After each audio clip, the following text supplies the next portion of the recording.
ሰላም ሰላም ቤተሰብ እንዴት ናችሁ? ሰላም ናችሁ ወይ? አለሁ እግዚአብሔር ይመስገን። ዛሬ እንግዲህ በጣም ጥያቄ የሆነብኝ ነገር ነው። እስቲ እናንተም እንደኔ ጥያቄ ከሆነባችሁ አንዳንድ ልጆች ትነግሩኛላችሁ ማለት ነው። በኮሜንት ጥያቄ የሆነብኝን ነገር ልጠይቃችሁ ነው ማለት ነው። ጥያቄ የሆነብሽ ነገር ምንድን ነው ብትሉኝ ማለት ነው አንዳንዶቻችሁ እንዴት አድርጋችሁ ነው? እኔ አሁን በጣም ብዙ ልጆች አሉ ከቤት የወጡ ማለት ነው። እውነት ድምፄን እየቀነስኩ ነው ማወራው ራሱ ሌላ ሰው እንዳይሰማኝ። ምክንያቱም እንዴት ሆኖላችሁ ነው? እንዴት ተሳክቶላችሁ ነው? ከማዳም ቤት እንዴት አድርጋችሁ ነው ሾልካችሁ የምትወጡት? እንዴት አድርጋችሁ ነው? እንዴት? እውነቴን ነው። አንዳንድ ቤት አሁን ዙሪያ ጥምጥሙ በካሜራ የታጠረ ነው።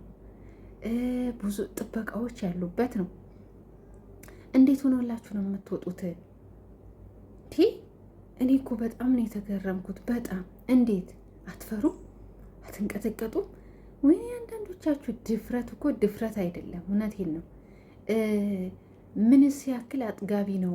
አሁን ቤት ውስጥ ያለውን ስራ ጠልታችሁ፣ እውነቴን ነው። እኔ የእውነት ማወቅ ስለምፈልግ ነው ራሱ ማለት ነው ጥያቄ ስለሚላል። እንግዲህ እኔ ወጥቼ አላየሁትም፣ ያየሁት ነገር የለም። ግን አንዳንድ ልጆች እንግዲህ ውጪው በጣም አሪፍ እንደሆነ፣ አሪፍ ደሞዝ እንደሚከፈል፣ አሪፍ ነገር እንደሚገኝ የሚናገሩ ደግሞ በጣም ልጆች ብዙ ልጆች አሉ። እስኪ አንቺ ድመት ዝም በይ፣ ሰው ልታመጣብኝ ነው ሚያው እያለች ጉድ እኮ።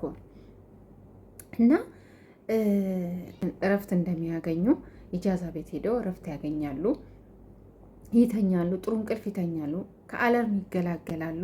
እንግዲህ ሌሎኞቹ በዚህ በኩል ድጋፍ ሲያደርጉ ደግሞ ሌሎኞቹ ደግሞ ቤት ውስጥ የቤት ውስጡ ስራ ማዳም ቤት ውስጥ ሆኖ ማለት በጠለብ መምጣቱ በጠለብ ደግሞ ሳይጠፋ መስራቱ በጣም አሪፍ ነው። በጣም የተሻለ ነው። ምክንያቱም አንደኛ ውጪ አሁን ወረቀት የሌለው ሰው በውጪ ሲሰራ እነዚህ ፖሊሶች መጡ አልመጡ፣ ያዙኝ ያልያዙኝ፣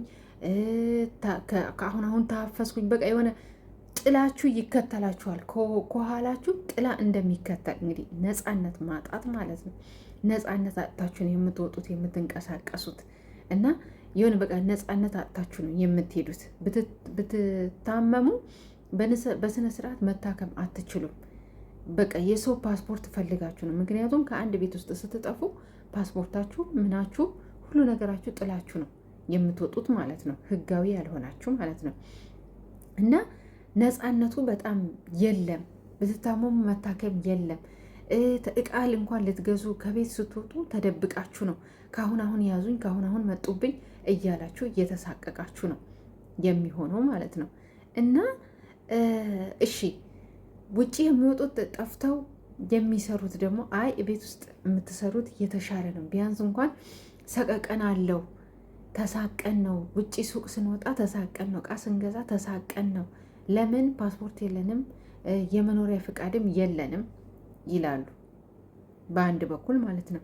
በዚህኛው በኩል ደግሞ አይ እግዚአብሔር ይጠብቀናል፣ ወረቀትም ባይኖርም ጥሩ ደሞዝ እናገኛለን፣ በ15 ቀንም ሆነ በሳምንትም ሆነ እረፍት እናገኛለን ብለው ደግሞ ይናገራሉ ማለት ነው። በዚህኛው በኩል ቤት ውስጥም ለሚሰሩት ልጆች ደግሞ እንዲወጡ እንዲጠፉ የሚያበረታቱ ሞራል የሚሰጡም ልጆች አሉ። ግን እኔ ደግሞ በራሴ በማየው አዎ በእርግጥ ሁሉም ሰው ዝም ብሎ አይጠፋም። ብዙ ችግር ያለበት ቤትም ውስጥ አለ። ብዙ ችግር ያለበት ቤት አለ።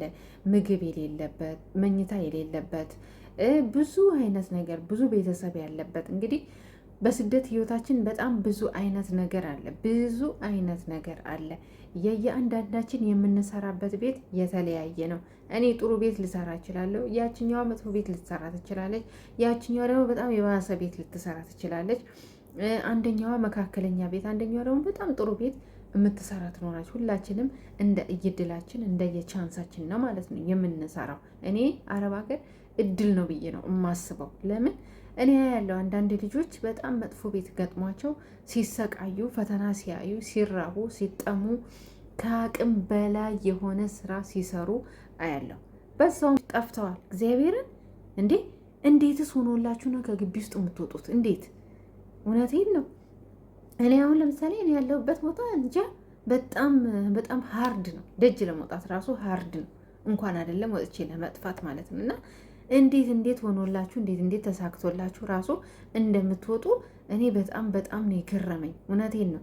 ግን ይህን መልሳችሁን እፈልጋለሁ።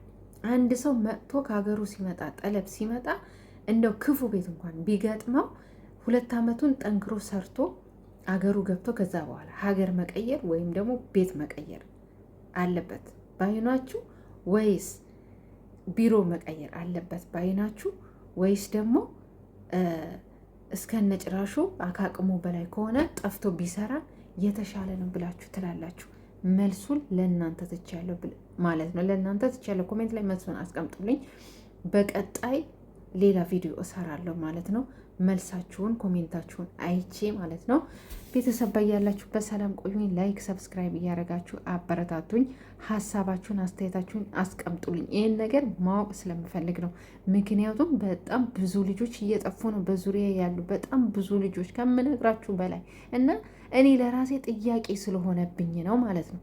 እና እስቲ የእናንተን ሀሳብና አስተያየታችሁን ልስማ ብዬ ነው ማለት ነው።